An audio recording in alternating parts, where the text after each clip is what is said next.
Hello, ladies and gentlemen, Deja Vu here, bringing you one more game at least for today, and I think this will be it. And it's going to be Zero versus Stork.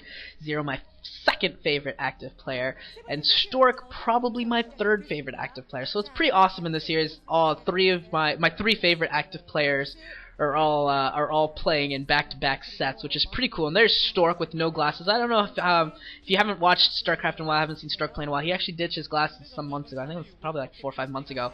Ditched his glasses, and Zero, like a year ago, ditched his big, awesome, purple, totally distinctive glasses and went to like these normal looking, hey, I'm just like everybody else glasses, which I'm not really cool with. I like those big purple in your face look at me glasses. I thought they were pretty sweet. But Dino Toss and Zero here. It's gonna be pretty awesome. What is he? The Queen Zerg, I guess? Yeah, Zero's the Queen Zerg, I guess, kind of. Though Sulky uses queens a lot too. I guess Woongjin Stars is just full of queen usage and their creative play with their queens. Really, really cool. But this should be a lot of fun. This is actually gonna be on Sniper Ridge, which it's just a weird map. It's got a reverse swastika in the middle. The prongs at the end actually go in the opposite direction of a normal swastika. So it's a reverse swastika, which I'm not really sure why they thought that would even be like a good idea to play with. I mean, I know in like, I don't know. It seems like you're playing with fire there, but I guess they don't. I guess they don't worry too much about the Nazi reference or the reverse Nazi reference that it signifies, like we do here in the West. Probably not, maybe not as big a deal over there. But still, just kind of weird to see that taken. I'm not going to see any shenanigans here. It looks like Stork just playing normal here. Stork, his versus Zerg is actually his worst matchup. Like Jangmi, he's known mostly for his versus Terran, then follow up with his versus Protoss, and then his versus Zerg kind of lags behind a little bit. Not that it's bad. I mean, it's still freaking Stork. Still really, really good, but definitely lags behind a little bit. And Zero's actually really good in this matchup. And to put it in perspective, Zero's won the last 5 games against Stork. Yeah, he's on a 5-game winning streak, and all 5 of those games happened this calendar year. So none of them. So it's all relatively recent. All of it has happened in 2011. That 5-game win streak. He holds the overall record 6-4 right now on Stork. So Stork definitely wants to try and make this up a little bit, I'm sure. And Stork cutting corners hard and goes Forge Nexus, no cannon. So playing a little bit risky there, but I'm confident in the rush distances. Probably a lot of times what you'll see here is it looks a little overconfident, but a lot of times it's just the rush distances that you can just play your chances that even if they're not cross position, if they're one of the other 2 spots, then one of the spots is going to be far enough away that your cannon will have time to get up. So unless you're at the one spot, the one near spot, that you don't scout it out, and they go 9 pool, if all of that comes together, yes, you lose. But yeah, that usually doesn't happen. You're usually in good shape. So, and yeah, there he goes. Just gonna continue developing his wall in and just play pretty standard. And his cannon is well up in time for these cross-position battle. And what else are we gonna see here? I mean, I really don't know what to expect on this map for PvZ too much. I mean, we saw. I don't want to ruin it, man. Okay, well, I saw a game on here from the first series played on from what was it, Kespa Teammate versus SKT, but I don't want to ruin it, so I'm not going to. But I have seen one game on here. It was a little bit disappointing, actually, in terms of how it went down. It was pretty sloppy play, so I don't really want to take that game as too much of an indication of how the map will play out. So I am really curious to see how it will work. And in particular with Zerg, you can see here right now with Zero taking these 3 bases, where does Zerg expand after this? Because he didn't take the natural there at the top right. I think that top right is actually closer to Stork than it is to Zero's other bases, so it's kind of risky. And so this is how the other Zerg I saw play on this map did it too, taking no, this is not how I saw the other Zerg. The other Zerg actually took one of the other bases and lost, but in this game, we're going to have Zero go for these 3 bases and see how that works out for him.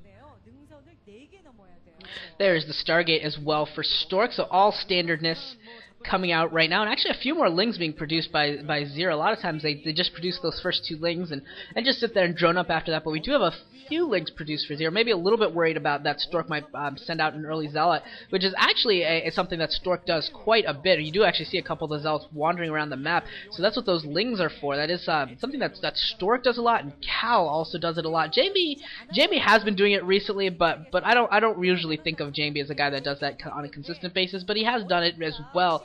And some of the more aggressive Protoss players will go for that opening and just see if they can maybe sneak a Zealot in, maybe get a drone kill or 2, force some lings to be made, just overall just be a nuisance. And he actually does get a Zealot up here into the 12 o'clock position. We'll see if he's able to get any drones, as while there's one Zealot is actually occupying those Zerglings there. Zero actually probably not getting a notification that this is happening, so this Zealot is going to get a 3 drone kills before Zero is able to notice. So that is a win for Stork for sure, picking off 3 drones as well as a couple of Zerglings, and he'll probably get another Zergling or 2 here while this to clean up this Zealot. So big win right now for Stork here in the early game. That is a really nice small little victory, and as we know in StarCraft, it's the little battles that count, that really start to add up and snowball into a big old victory. So there's one small one for Stork off the bat, and looks like Zero's going to go for a 4-hatch Hydra bust here. We do see the 4th hatch at the natural expansion, and Stork with that Corsair is going to scout this out, is going to have his Templar Archives already completed, so we may be seeing some straight to DTs possibly if he gets these Corsairs and is able to pick off some of these Overlords, particularly the 1 maybe 2 that are close to his base.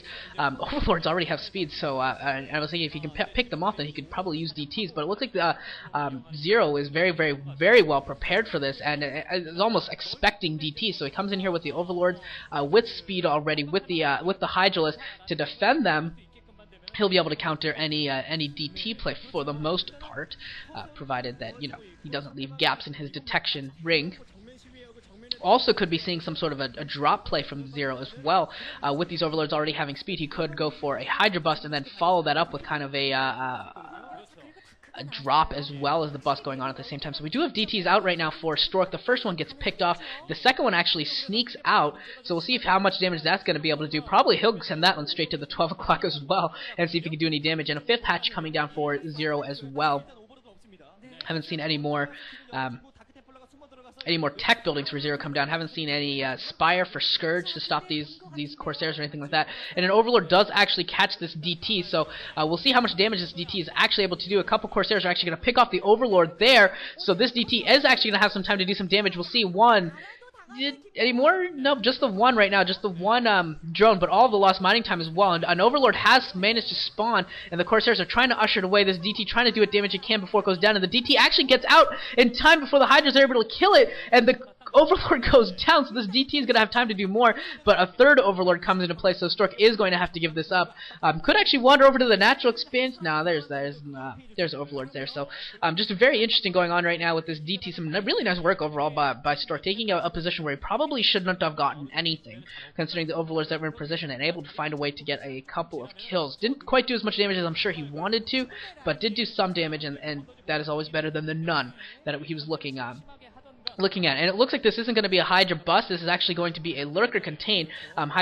Zero is building some lurkers and is going to try and contain Stork. And the lurkers just morph in time to stop this Zealot bust out. And the Zealots actually run right by all of the lurkers. So he's actually, what he's going to do here with these is he can not only go and harass bases, he can also stop any reinforcements coming for that contain, and he could force that contained forces home. So this is actually really nice by Stork, and he's going straight for the 12 o'clock base, and he's going to see what damage he can do, and he's going to pick off a Hydra, going to continue to try and see how many Hydras he can pick off, and there's a DT in play as well, so this is a lot for Zero to take in, as all of these +1 Zealots are in his base, just doing a lot of damage. He's going to pick up the DT that was going for his natural expansion, but a lot of the Hydras are going down. These Zealots doing a ton of damage and picking off some drones as well, so some really nice work there, done here by Zero. He's going to lose all these Zealots, but in the meantime, I gotta think that no, he wasn't able to get any observers out, so he hasn't been able to clear this out in front of his base yet.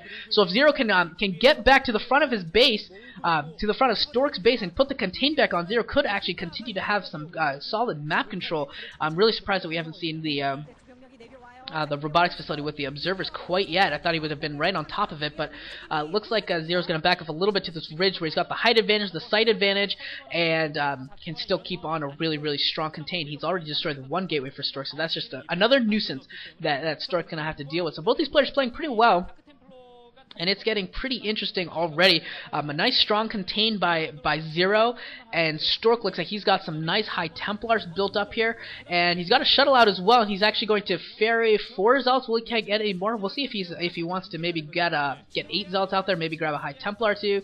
Looks like it's just going to be 8 Zealots, so he's going to go for kind of a flank here, almost like yeah, he's going to come in for a flank, and no, not a flank. He's actually going to go harass the 12 o'clock again. So he's going to force more of these Hydras home. Look at all these Hydras that are forced to go home, and now there's an opportunity for a bust out, and he's also sending the shuttle over to the main of Zero as well. So he's just going to put on heavy harassment here, and he's got that observer out, so he's going to be able to bust out here once he's got Dragoons with that range that we saw upgrading. So he's in.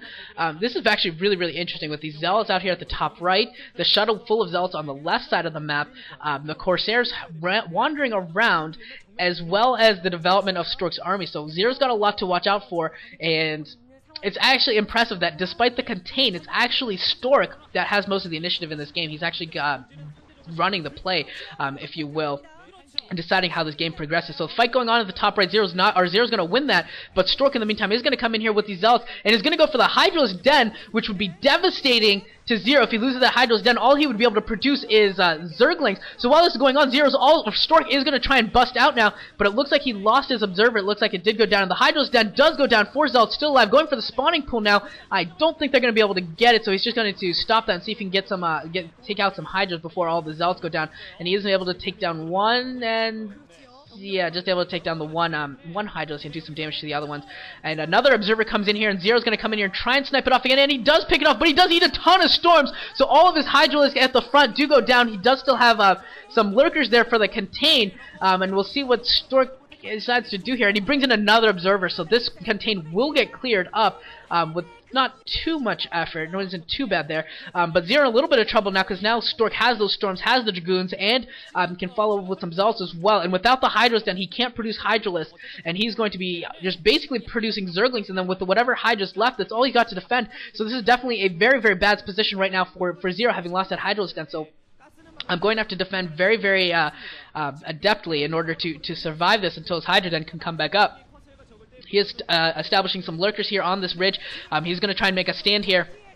There is an observer in play, and will it get picked off? There are Mutalisks coming into play, so there did manage to put down a Spire. Some really nice storms from Stork, doing a ton of damage to a lot of these Hydras, a ton of the Hydras going down, very few remaining, and yeah, Stork definitely in good shape here. And there's actually the Mutalisks coming in here trying to pick off all of the Stormers, and actually do a pretty good job of it, causing most of the storms to be used on the Mutalisks, but the Mutalisks do all go down, and there is this huge group of self-storm Dragoons left, but they are still doing so much damage, and GG coming from Zero. He has no way to deal with all of these Dragoons, and Stork takes the victory. So Jamie and Stork, the two-headed Protoss gods of Samsung Khan, are going to get victories here in this series against Light and Zero, and basically put Runejin Stars into a hole. And if you want to see what else happened, yeah, go check out Nuke's account. He's casted the game, or you can just go, check out the VODs if you prefer VODs, or just check who won if you don't want to watch.